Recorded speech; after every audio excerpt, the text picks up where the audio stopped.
Hello YouTube and fellow Star Wars collectors! On this episode of Toys Are the Way, we'll be taking a look at the latest addition to the Vintage Collection Deluxe figure lineup, IG-12, Grogu, and the Anzellan from The Mandalorian.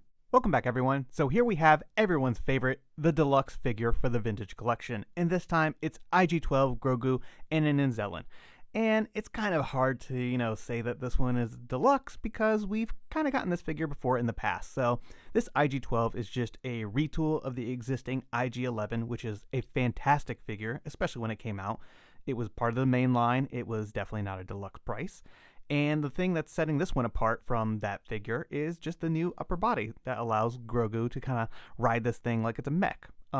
So I don't know if this really warrants, deluxe price. It's not really newly tooled. It's not a very large figure, and sure, it's got some accessories in there, but it also looks like it's got a lot of space in that bubble. So kind of hard to, justify this one as a deluxe price point. And also, I know a lot of people are a little upset about the paint, and yeah, I can definitely agree with you guys. But with all that said and done, don't forget to smash a like on this video, subscribe if you're new, or even become a channel member, and let's take a closer look at the packaging and figure. Taking a look at our oversized vintage style packaging, we have the Star Wars and Mandalorian logo nicely displayed up top, followed by IG-12, Grogu, and Anzellan on a blue name pill color. We have a really nice image of IG-12 and Grogu here on the streets in Navarro, looking really cool with the Kenner logo down below. And then once again, we have a figure on a bubble, which seems to be a little oversized in my opinion. There definitely could have been more accessories added to this, especially considering that the other scale got 2 Anzellans instead of 1. But all things looking pretty decent on the front of this card. On the back, he is VC 358, IG-12, Grogu, and Anzellan, and we have a small description of the character followed by the Vintage Collection logo and additional images of the card and figure. Now this is going to make a fine addition to my Mandalorian carded collection, and it's a really good looking card in general, but I have a feeling that many of you are feeling the same way I am when it comes to these oversized deluxe cards. They're definitely not my favorite. I would like to see standard cards with a larger bubble. Sure, the image can be a little bit smaller, a little bit more narrow. That doesn't bother me. But when it comes to, having these on my wall displayed all together and having one or two of these larger cards kind of break up that, nice, organized, clean look, that does bother me. Additionally, there is no star case yet available for these deluxe size cards. And that is, kind of annoying. I have to have this card somewhere tucked away to keep it safe, and it's just, a little bit better when we can just put this right into a star case. So, not my favorite whatsoever. Taking a look at IG-12 and Grogu out of the packaging and focusing on some of the paint applications and just the overall sculpt, it definitely looks a lot better in person than it did in the promo images. Yeah, I can say that, this is very similar to what we got with, the original IG-11. The metal is not really, looking as bland as it did in those promo images, so that is definitely great. I will say, sure, he doesn't have weathering, but when you kind of compare him to the previous release, neither did that figure either. It's pretty much casted plastics, and I just really think some of those coppers and stuff helped the old IG-11 look a little bit more vibrant. But I think this IG-12 looks pretty decent, and Grogu looks great in there, so that's really nice to see. And there are a couple paint hits here of nice detail colors that they opted to add. And lastly, we have to take a look at IG-12 with the Anzellan in there and get a little close-up of him. A really small character and accessory, but pretty good paint applications on the eyes, the eyebrows, and just overall on that little figure. And yeah, he looks great in there as well. IG-12 comes with a total of 3 accessories. You're getting the pulse rifle that we got with the first release, unfortunately with no paint applications on it or any type of silver metallics, and then you're getting a new Grogu and an Anzellan, both of which have some articulation on the arms, and Grogu has rotation on his head. Now, I personally think this deluxe figure should have come with at least one more accessory, at minimum another Anzellan, just like the other scale was able to get. But I would have also liked to see maybe a Melu run packed in there just because there is a lot of space in that bubble. Moving on to the articulation and other features, I wanted to show you what it looks like when there's no pilot in this mech. So we got some pretty nice detail back there, a little bit of paint application with that black panel in the back, so overall looking pretty decent. And to get a pilot in there, you simply take Grogu, who's got soft plastic ears, so they kind of like just bend in there nicely and don't really get in the way. And then you simply take the front panel, which has some pegs, and put everything together. And there you go, you have IG-12 ready to go.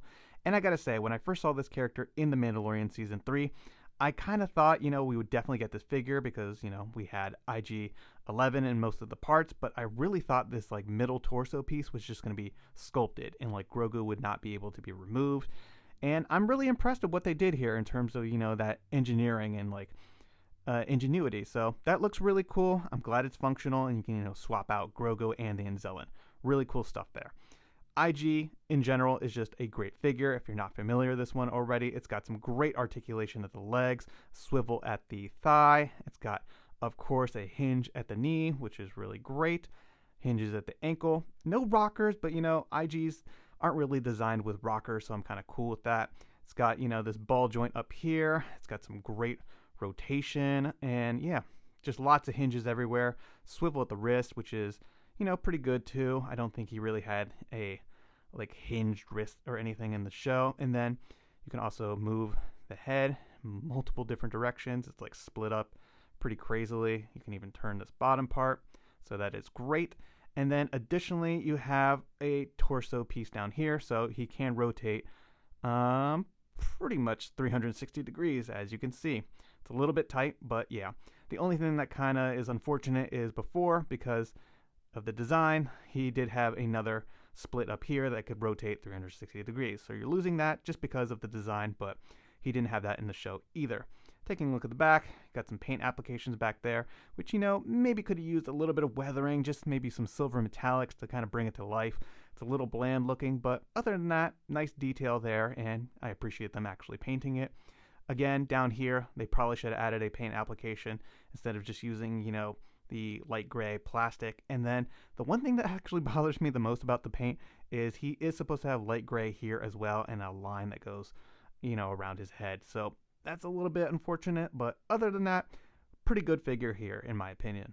Taking a look at IG-12 compared to the previous IG-11 release, you can see that they're actually very similar when it comes to the paint applications.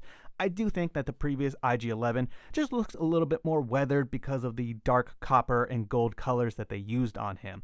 It just makes him look, a little bit more run down, if you will. But they're basically the same type of figure. Hasbro is using, casted plastic that is dyed a certain color or whatever to, put this figure together. And they pretty much did that with both of these releases. Taking a look at the back, they're definitely a little bit different just because IG-12 has, different, panels back there that did, get a hefty coat of paint. That's, probably a little bit of work there to get that panel painted. Now, I will say that they definitely should have added maybe a couple of metallic scuffs here and there just to give it a little bit more of a rundown look because, the Anzellans did kind of put him together probably from some spare parts and other stuff that they had. And then you can see, some differentiations in the colors here on those like back mechanical pieces. But for the most part, yeah, they're very, very similar. And I'm not too disappointed with this now that I have it in hand. The only thing that I will say that I wish they did was add a little bit of paint here in his like leg and those mechanical areas. And definitely, the light gray that should have been on his neck. That definitely would have been very much appreciated. But overall, liking this a lot more in hand. But feel free to let me know your thoughts in the comments down below. I think it's safe to say that Star Wars fans and collectors are fond of IG units. The short answer is yes, yes, yes, yes. Seeing IG-11 rebuilt as a mech for Grogu was certainly a surprise that brought some incredible comic relief to the series. IG-12, as Grief Karga dubbed him, is a very simple retool of the existing IG-11 release, which already came fully loaded with all the modern articulation that TVC fans expect on these Star Wars action figures. The Vintage Collection IG unit is simply a work of art, and while IG-12 has a little less than the previous release, it's still armed with 22 points of articulation that include ball-jointed shoulders and hips, hinges at the elbows, knees, ankles, and a number of swivels at the head, torso, and wrists. Furthermore, Hasbro was able to engineer a wonderful panel on the front torso, allowing both Grogu and the Anzellan to pilot the figure. While I'm happy to add this one to the collection, there should have been an additional Anzellan and Mei-Lu run included with this set, along with some paint applications on the pulse rifle at a minimum for the deluxe price point.